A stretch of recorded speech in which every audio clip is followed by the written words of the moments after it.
Well, the 2028 presidential election is just around the corner. And the fact is Kamala Harris is losing ground by the day. By the day, she is losing ground with Democrat voters.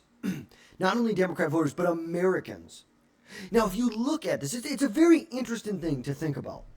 If you look at structurally what is going on here, take away Kamala Harris, Joe Biden, Donald, take away the names, look at structurally what you have here. You have a person who is the former Attorney General of the most populous state in America. She was a senator from the most populous state in America. She was the vice president, the first African American vice president in American history. All three of these things, this is someone who won 75 million votes in the 2024 election. But yet every day, this person, not Kamala, this person is losing ground. You'd think if anyone else had this track record right here, they would be instantly the front runner for 2028. And now, yes, is Kamala Harris technically, would you say, the front runner? Absolutely. But she's not. She's barely getting 1 out of every 4 Democrat voter support. That's all you're getting here. Kamala Harris should be untouchable right now. She should be. She has so many advantages going into this, but somehow she is struggling to lock in as the leader of the Democrat Party. Like this isn't a vacuum that has been created after the 2024 election, and I think this is her time. Now, I'm going to be honest with you. I am someone who leans politically to the right. And looking at this from an outsider perspective, I just think it's insane how Kamala Harris is not the leader of the Democrat Party. Harris pulled over 75 million votes in 2024. According to exit polling, she got 95% of Democrats to back her. And the most recent poll from YouGov shows that she has 87% favorability among Democrats. Other polls have her right around 90%. And with a party that is obsessed with identity politics, obsessed with making sure you check the right boxes. Harris is a non-white woman. She checks more boxes than almost anyone else. And she's the biggest name as far as name recognition goes in the Democrat field. She leads Pete Buttigieg, Gavin Newsom by name recognition by roughly 22 points. So then you have to ask yourself, why isn't she running away with this? Structurally, if anyone else were in this place and it wasn't Kamala Harris, they would be running away with this. Because despite her lead, Harris is barely pulling 30% in Democrat primary polls. That is not exactly a mandate. That does not exactly spell leader of the party. Because remember, when she actually had to run and do things herself and she wasn't just handed things, she flopped hard in the 2020 campaign. Because in 2024, she coasted. Basically, the weight of the vice presidency squashed any opposition. And in her reappearance after the 2024 election has been a complete mess. Whoever is doing her PR, whoever they've hired to do this is doing a terrible job. Her first big address was filled with a list of recycled anti-Trump gripes and generic Democrat talking points. She recently gave a private talk to Australian real estate agents. Like, what? Who the hell is running her PR? Who? Like, trust me, I am not a Harris fan. I am just someone who is looking from the outside. I'm going to say it over and over again. I am looking from the outside. If this was anyone else in American politics, Democrat, Republican, either side, they would be running away with this. But Kamala Harris is not. Because she has no vision. Her team seems so clueless, just like they did in 2024, about their strategy. And she seems petrified to ruffle any feathers within inside of her party. And it's very clear. It's not like we had to dig or think very hard about this to see that. She does not, for as much as it's about identity politics, her party is. They do not want to offend anyone in the party. And you talk about her charisma. Her charisma's got to be at a low wattage right now. Her confidence is nowhere to be seen. And that's a big problem. And rightfully so, her charisma and confidence is probably low. But she is doing nothing to help it. And now there's these talks about her potentially running in 2026 to be the governor of California.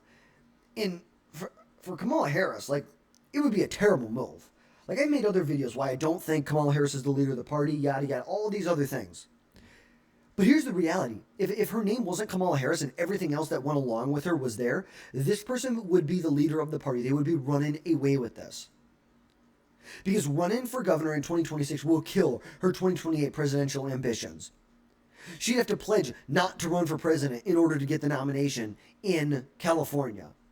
And do you really think she'd turn around and break that promise instantly? Maybe, maybe.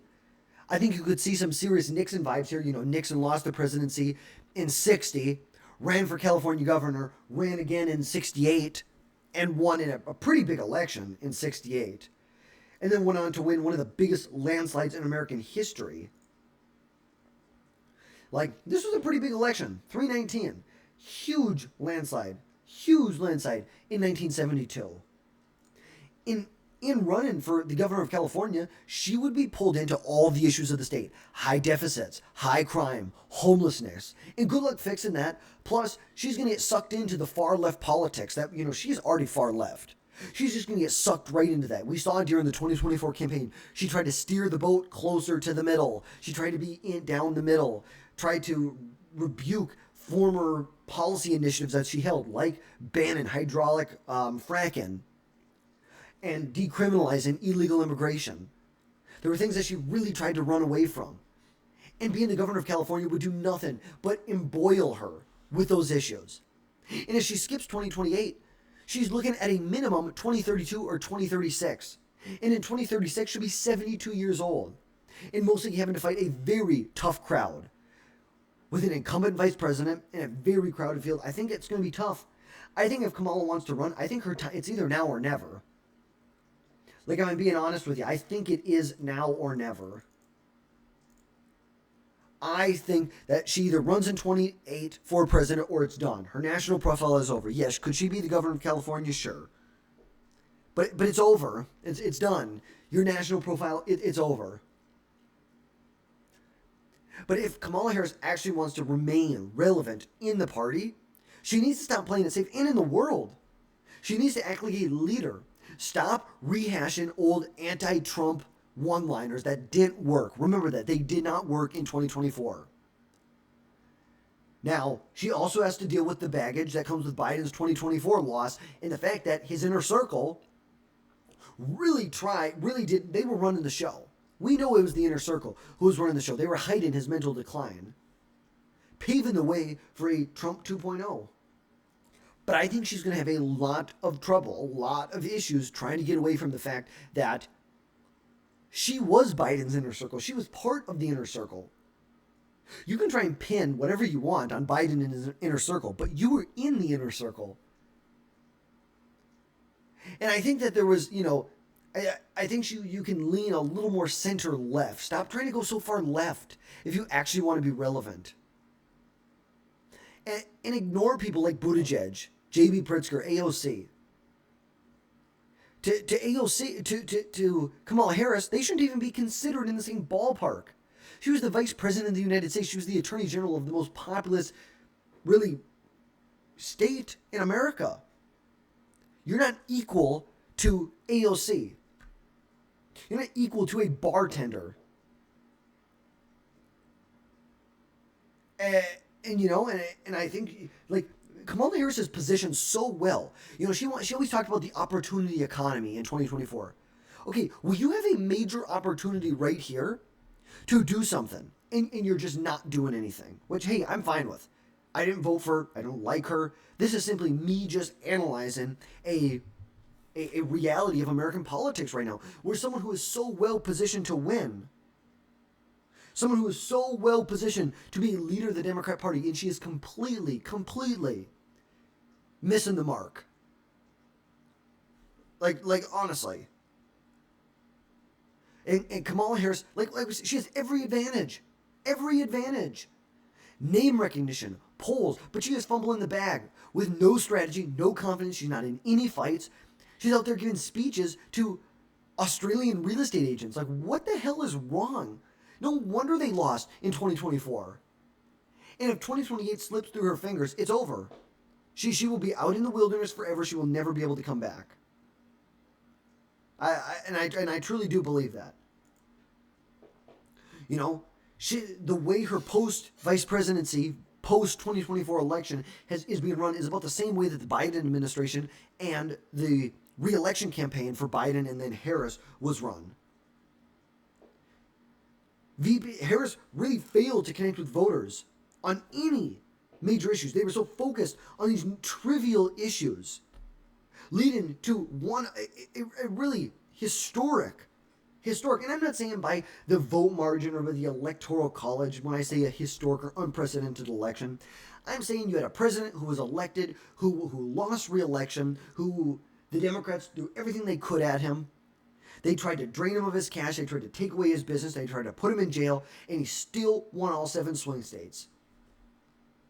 He still won all 7 swing states, and he won the popular vote. That's what's unprecedented here.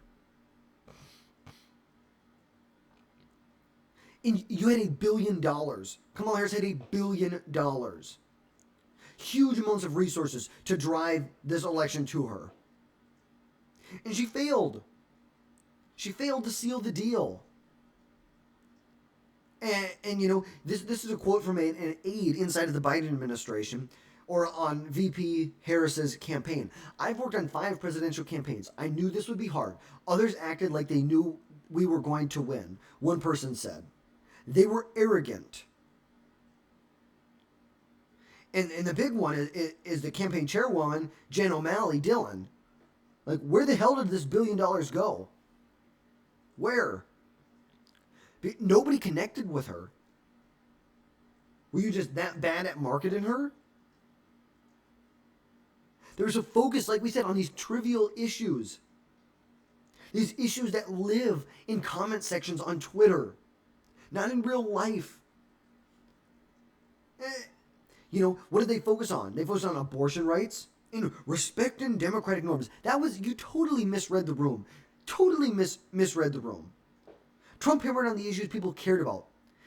Inflation driven by out-of-control government spending, economic security, economic concerns around illegal immigration in general. Remember, Kamala Harris just 4 or 5 years ago was saying that illegal immigration should be completely decriminalized. And she could not get away from these policies. And it was like she didn't even try. She wasn't even trying to put distance between herself and Biden.